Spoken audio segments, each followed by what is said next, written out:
Je suis fatiguée. Moi, je vis avec même pas moins de SMIC. Je n'en peux plus. J'ai un sentiment de ras-le-bol général. Donc c'est une manière de dire au gouvernement, ça suffit, quoi, changer de cible. Cette colère, celle de ceux qu'on appelle les gilets jaunes, a surgi en France il y a quelques semaines, après l'annonce de la hausse du prix des carburants. Même exaspération en Belgique pour ceux dont la voiture est indispensable au quotidien.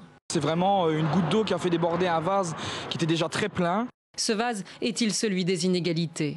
Elles ne cessent d'augmenter en Europe. Avec ce même constat, tout le monde n'est pas logé à la même enseigne. Inégalité face à l'emploi, au coût de la vie, à l'accès aux soins de santé, à l'éducation.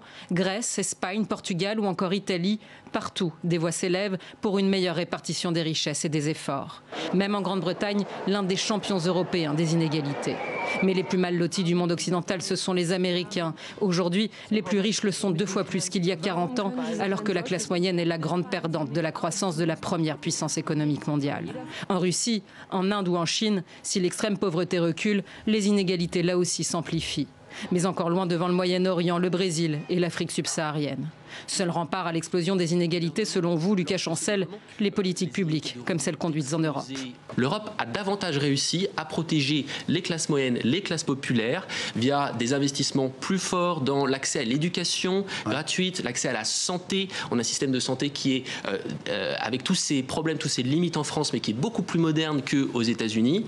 Et si se battre contre les inégalités était devenu aujourd'hui un enjeu de démocratie, à l'heure où le nationalisme et le populisme séduisent de plus en plus dans les pays les plus riches.